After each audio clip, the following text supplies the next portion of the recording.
Welcome to the TRT and Hormone Optimization YouTube channel. And as a guest today, we have back with us Dave Lee. Welcome, Dave. Thanks for having me. So we're talking about a particular subject today, how to overcome porn addiction. So let's start with what is porn addiction? How would you know if you're addicted to porn? Is there a certain definition?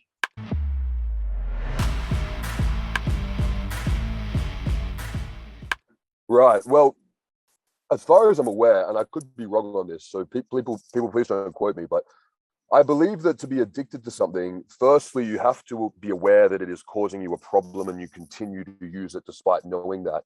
And then I believe there also has to be negative consequences for withdrawing it to be technically addicted to something. Now, I think that people can use porn excessively and have a very unhealthy relationship with porn. But I think calling it an addiction is a bit of a stretch. But what I would say in terms of like, to answer the question, like, are you having a problematic relationship with porn? Like, is it causing you a problem?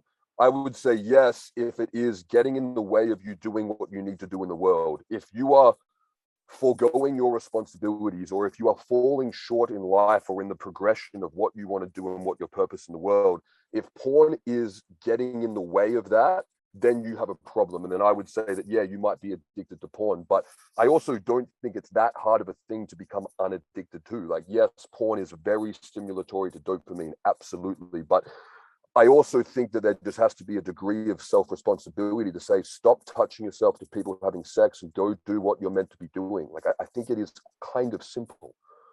Yeah, agree. So is there a way to quit or stop porn? Do you have to stop it completely, or how do you see that? I think it depends. Like, one thing that's very interesting about porn is that looking at porn it will cause a spike in testosterone. And I think a lot of low testosterone men do become habituated to using porn and almost self-medicating the fact that they feel like garbage. I understand why people get into the porn trap. I mean, porn is very stimulating because sex is a novel thing that we seek. And porn is a very easy thing to access, and it's become a lot easier over the recent decade. So I do understand how people kind of fall into this trap in terms of like path of least resistance. It's a lot easier to, get a girl on the internet, so to speak, in terms of opening Pornhub and typing in something than actually going and finding a woman to have sex with you. So I understand why guys do this. But I think one of the big problems is, and this also comes into what I believe the best cure for porn is that when you're jerking off to porn, you're getting a lot of the things that your brain would usually get from sex in terms of dopamine stimulation, which is why guys will, use porn more and then have sex in the real world less. They'll kind of swap that activity, but you're missing out on a lot of really important stuff that comes with actually having sex with a real human being. The pair bonding aspect, but also the other endorphins that come with pair bonding, particularly oxytocin. So I think the best way to overcome porn addiction is to, double down on what your purpose is in the world. Like, I think if you're really passionate about what you do and the mark you're making in the world, you're not going to sit around and jerk off all day. I think that is a pretty good solution. But I think also having a partner that you have a connection with, that you have a real sexual relationship with, is a really good way to get over that. But I also think that someone who is habitually using porn to the point that it is, ruining their lives, is going to have difficulty finding a partner. So I think it's one of those things that, like, you've just got to go cold turkey and just stop doing it. And one of the big things I think that's important in terms of people overcoming addiction is, like, people kind of need to have that kind of like rock bottom moment where they just quit it. And I think porn, it's kind of difficult to kind of hit that rock bottom because, like, I don't know what the rock bottom of porn addiction is, to be honest. But I think one thing that's important for people to look at is, like, if you've had the majority of your sexual experiences as watching other people have sex on the internet, then I think that that's kind of lame. And I think that that's something that people should look internally at themselves and go, I'm not proud of that, and actually go and do something about it. And I think there is a very good argument to say that, people should abstain from porn altogether. Porn is desensitizing. Porn is bad for a lot of things. You could argue it from a lot of different angles, and I completely support that. But I also think people can have a normal, healthy relationship with pornography and masturbation. I think that can be something that you can do and integrate into your life and still be a productive, good, person who's, on your path and doing your thing. But I think that people just have to kind of have some self-control, but also some accountability to themselves and go, this kind of, when you look at it from the outside in, is something, you know, that you're doing for the majority of your sexual experience, is you sitting behind a screen watching two other people having sex. I mean, that's kind of like the point where you're like, okay, maybe I should actually work on myself. And then actually, if I want to be having all these sexual experiences, if that's what I'm really after, then maybe that's something I need to go out and actually make happen in the real world. And I think that's really important, is people need to understand that there is such a profound and beautiful thing that comes with having, you know, intercourse or any kind of sexual experience with someone who you've got a pair bond with. And I think that if you, once you have enough experiences like that in your life, then I think the porn path is less appealing, because you know that this is the real deal. But I think if you haven't had that, or if you don't have a motivation to have that, I understand why this would be more appealing. So I think that there are things that people can do to just better their overall diet. Well, not diet, sorry, lifestyle. We're usually talking about diet with this kind of stuff. Their overall lifestyle and like their way of looking at the world and looking at themselves, where they just kind of disregard the porn and go and do more things that are better for themselves. Does porn have negative physical effects on the hormones, for example? Well, every time you have an orgasm, you get a prolactin spike, but that happens if you have, you know, intercourse with a partner as well. But that prolactin spike, that refractory period, in my opinion, from my research, is very important for pair bonding, because if we didn't have that refractory period, if we could have multiple orgasms, we'd just go fuck another bunch of women, like in terms of when we're looking at evolutionarily, right? So it is very important that the man, from a survival perspective, if we're looking at our ancestors, it would be very important for the man to actually pair bond in that post-ejaculatory state, because that's when there's more oxytocin flowing, so that he is actually going to form a bond and protect the woman and the child.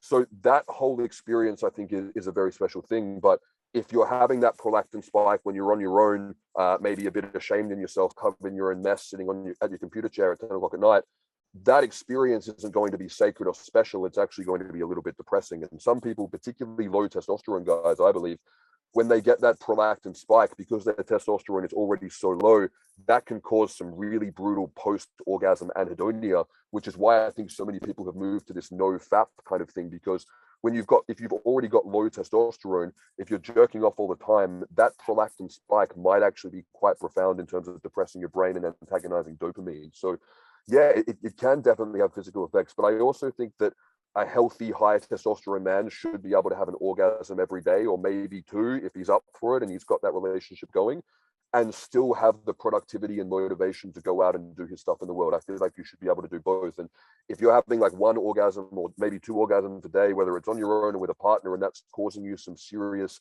you know, post-orgasm depression and a down state, that is a symptom that you've got a problem. And yes, abstaining from porn and being more productive, or even abstaining from casual sex, I think is also great for being productive and a whole bunch of things. But we've also got to look and go, okay, you should be able to have an orgasm and not feel like dog shit afterwards. And I think that's something to look into. But the other thing is that if men are constantly, you know, masturbating to, you know, let's just call it hyper sensationalized events, you know, if they've got multiple tabs across the window with, you know, 10 or 15 different women of all different, you know, types, all doing different things, that is going to very strongly desensitize a man to a real woman. And particularly if the guy hasn't been looking after himself very well, and maybe he's not able to get a let's say a woman who resembles what they look like in porn, for example, it's going to be very difficult for him to be aroused and motivated to want to have sex or to get an erection from this woman, because she is so different to what he's become accustomed to, which is like a porn style appearance. So it's very common for guys who use porn excessively to have erectile dysfunction with their partners, because the events that they're seeing in porn are so much more stimulating and novel than what they're getting in real life, that they become desensitized to the point that this just doesn't really do it for them. And I think that that can be really, really problematic, because guys are becoming so visual in terms of their arousal, and what they're really missing in terms of you know, arousal sexually is the part that comes with intimacy. It comes with the pheromones, it comes with the touch and the feeling, and all the other different things that come when you bond and actually, you know, have sex with someone who you very strongly care about. When you're missing all of those things, and when those things aren't part of, you know, what you're regularly experiencing, I think that that can form some issues with your sexuality, in terms of you're not actually able to get an erection for something unless it's hyper stimulating or it's very, very visual. And so, yeah, I think it can really mess with the way that guys have, you know, share intimacy with their partners. Is there any medication, or are there any supplements that could help to get rid of porn addiction? That's a good question. Yeah, there would be a few that could help. But I think the best thing that would help with people is more regular cardiovascular exercise. I think releasing endorphins through cardio is a really good way to do it. In terms of supplements, I mean, dopamine precursors could definitely be used. So something like tyrosine and acetyltyrosine, even Mucuna-dopa could be used, assuming that the individual's got some downregulation of dopamine function. I know a lot of guys lean towards stuff like PT141, cabergoline, pramipexole for this kind of stuff. That's just going to prolong the recovery because, yeah, you're going to fix the issue in the short term very, very well, but you need to allow your body to resensitize and heal. And I really think that just, resensitizing is the best way to do it. And I think the best way to resensitize is actually, to physically, like if you've created a problem with your sexual relationships in terms of like how your brain perceives sexual pleasure and your addiction to porn, I think the best way is to actually heal it with a more healthy sexual relationship with a partner. I think that's the best medicine for it. But yeah, if someone's feeling really down in the dumps, and I guess dopamine precursors, and then going out and doing something that would stimulate dopamine release, like exercise, sunlight, doing something that is purposeful for you that you care about, I think that is probably the best solution for it. Awesome. Okay. Any other tips you could give to men that think they're addicted to porn?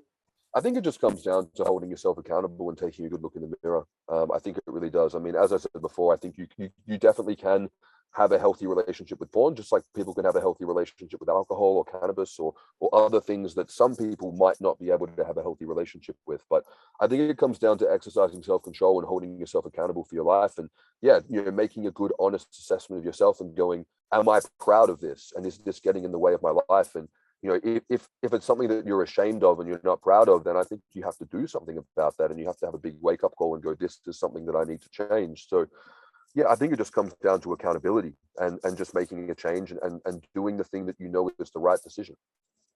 Okay. Well, Dave, that was very insightful. Thank you so much, and see you in the next one.